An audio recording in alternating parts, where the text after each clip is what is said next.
Nous n'avons pas besoin de connaître la Bible ou bien le Coran avant de savoir que Dieu existe.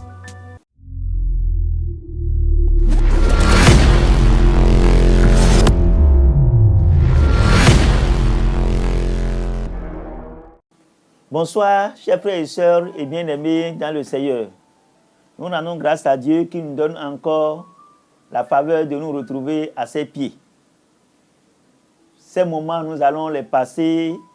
Je vais parler de ces soirées pour partager des enseignements thématiques. Je réponds au nom du pasteur Pierre Médenou Kempoui, votre humble serviteur sur l'église baptiste de Verdocor, ancien président de l'Union des églises baptistes du Bénin. Et ce soir, nous allons parler de l'existence de Dieu. De l'existence de Dieu, du Dieu créateur du ciel et de la terre. Prions. Père éternel et Dieu Tout-Puissant, nous voici encore à tes pieds pour parler de toi, de ton existence. Qui suis-je, Seigneur, pour parler de ton existence?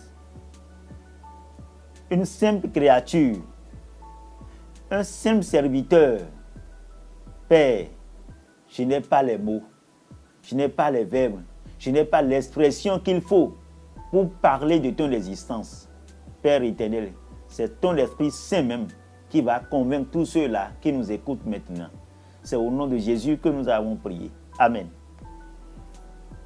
Puisque nous voulons parler de l'existence de Dieu, puisque c'est Dieu qui est l'étude, le sujet de notre étude, nous allons d'abord considérer son existence dans toute sa dimension.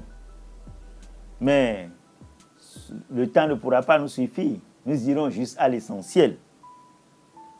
Nous n'avons pas besoin de connaître la Bible ou bien le Coran avant de savoir que Dieu existe.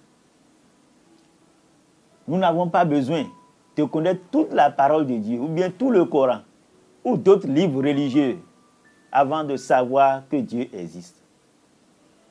Bien-aimés et frères et sœurs dans le Seigneur, si nous considérons tout ce que nous voyons autour de nous, je vais donner la première argumentation.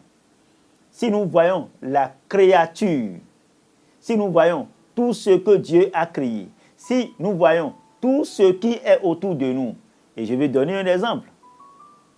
Si tu vois une belle maison, une maison bien construite, si tu vois un véhicule bien monté, bien formé, très joli, alors tu dis, waouh, qui a créé cette belle voiture ou qui a construit cette belle maison? Parce que la maison doit avoir un propriétaire, un constructeur. Le véhicule doit avoir quelqu'un qui l'a construit et ces promoteurs mettent même leur nom sur ces marques de véhicules. Yamaha, Honda, Suzuki et que sais-je encore. Oui, parce que c'est leur imagination, c'est leur cerveau. Et de la même manière, si nous voyons les hommes, les animaux, si nous voyons la mer et tout ce qui s'y trouve, toutes ces choses ont un créateur, un propriétaire. Mais qui est-ce que tu peux désigner comme le propriétaire ou le créateur de ces choses? C'est celui-là qu'on appelle simplement Dieu. Oui, c'est Dieu. Celui-là qui a tout créé. Le ciel, la terre, la mer, les animaux, les herbes, les hommes, les femmes, toi et moi. C'est lui le créateur. Il existe. On ne peut pas renier, rejeter son existence. Mais par contre, il n'est pas étonnant d'entendre des gens dire que Dieu n'existe pas. Non, Dieu n'existe pas. La parole de Dieu dit que ceux-là qui disent ça, il faut être fou pour dire que Dieu n'existe pas. C'est-à-dire qu'il faut que le cerveau fonctionne à l'envers pour rejeter l'existence de Dieu. Parce que si je vois que j'existe, je vis, pourquoi ne pas croire à l'existence de Dieu? Je suis venu d'où? Ça suppose que Dieu existe. Si je rentre dans la parole de Dieu qui est le fondement de ces enseignements, qui est la base, la norme que nous devons utiliser pour nos enseignements. Dans Psaume 19, verset 2, les cieux racontent la gloire de Dieu et l'étendue manifeste l'œuvre de ses mains. Les cieux racontent la gloire de Dieu et l'étendue manifeste l'œuvre de ses mains. Ça veut dire que tout ce que nous voyons nous montre vraiment que Dieu existe. Et Romains chapitre 1, verset 20 dit, en effet, les perfections invisibles de Dieu, sa puissance éternelle et sa divinité, se voient fort bien depuis la création du monde quand on les considère dans ses ouvrages. Quand on les considère dans ses ouvrages, c'est Dieu qui a créé tout ce que nous voyons. Mais l'autre argumentation que nous pouvons utiliser pour parler de l'existence de Dieu, c'est notre faim, c'est la soif spirituelle de l'homme. L'homme, spirituellement, a soif de Dieu, sans le besoin d'aller vers Dieu, vers ce Créateur, celui-là qui lui a donné la vie et l'existence. Car si vous voyez les hommes dans le monde entier, plusieurs sans le besoin d'adorer Dieu. Et cela les pousse même à adorer la créature au lieu d'adorer le Créateur. Quand nous regardons le ciel, nous trouvons le ciel si beau. Nous trouvons le soleil si beau. Nous trouvons la lune si belle. Alors, l'homme, sans le besoin d'aller adorer, et commence par adorer le soleil, commence par adorer la lune, commence par adorer la mer. Vous allez à la plage, vous allez voir des gens qui se mettent même à genoux pour commencer par adorer la mer parce que c'est impressionnant, c'est beau. On est dépassé vraiment quand on voit les flots de la mer qui se soulèvent, qui tournent, et on dit mais c'est magnifique. Au lieu d'adorer le Créateur, l'homme se met à genoux et commence par adorer l'eau. Vous voyez? Et d'autres, ils mettent des modes de terre ensemble et commencent par adorer la terre. Et certains disent que la terre est un Dieu qu'il faut adorer. La terre est un Dieu qu'il faut adorer. Et ça pousse l'homme à commencer par faire des sacrifices pour la terre. Et supplier la terre pour dire, il faut que l'année prochaine, là, vraiment que la terre nous soit bonne. Il faut que vraiment nos cultures soient bonnes. Il faut que nos semences soient bonnes. Mais est-ce que c'est la terre qu'il faut supplier? Il faut plutôt supplier Dieu. Il faut plutôt supplier Dieu. Parce que c'est Dieu qui a créé la terre. Mais l'homme va adorer la terre parce que la terre, c'est la terre que nous cultivons et c'est la terre qui nous donne les semences. Si nous rentrons dans la parole de Dieu, bien-aimés, chers frères et sœurs, Psaume 42, verset 2 dit, comme une biche soupire après les courants d'eau, ainsi mon âme soupire après toi, ô Dieu.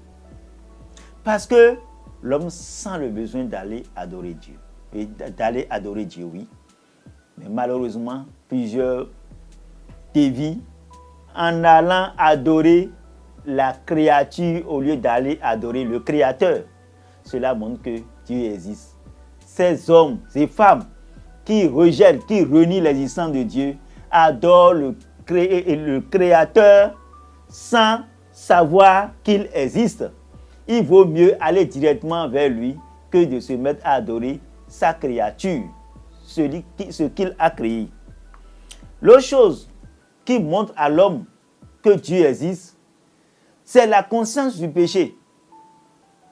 C'est la conscience du péché. L'homme, souvent lorsqu'il pêche, même si personne ne te voit, on a peur.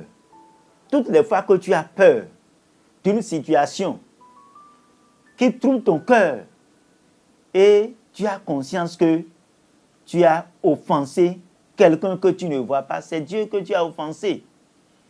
Toutes les fois que tu sens la culpabilité du péché en toi, parce que tu as offensé Dieu, parce que tu as fait quelque chose qui n'est pas normal, il faut savoir que c'est la voix de Dieu qui te parle dans le cœur.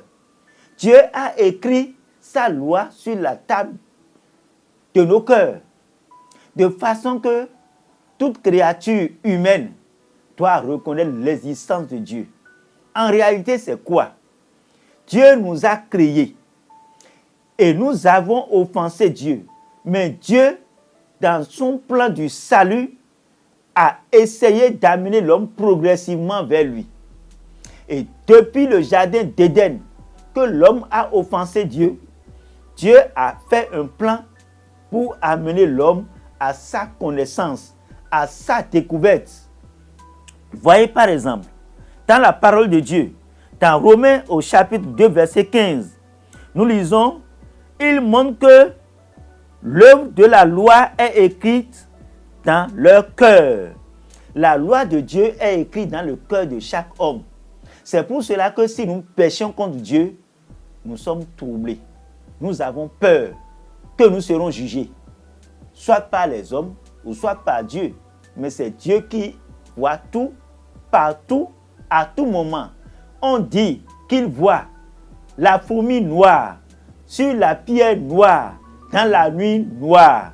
Ça veut dire que les regards de Dieu sont partout. Dieu est omniprésent, omniscient et omnipotent. Il a toute puissance, toute autorité. Et il faut croire qu'il existe. Mon frère, ma soeur, toi qui m'écoutes maintenant, crois en l'existence de Dieu, en l'autorité de Dieu. Et Dieu te bénira et te comblera de ses bienfaits. Que Dieu nous bénisse. Amen. Prions le Seigneur. Père, merci pour ce temps que nous avons pris de parler de ton existence, de parler de ton autorité, de parler de ton pouvoir, de créer, Seigneur, et de former. Merci pour nous avoir créés. Merci pour nous avoir donné la vie. Aide-nous vraiment à reconnaître ton autorité et à nous soumettre à ton autorité afin que tu manifestes davantage ta gloire en nous. Merci infiniment, notre Dieu, notre Père. C'est au nom de Jésus que nous avons prié. Amen.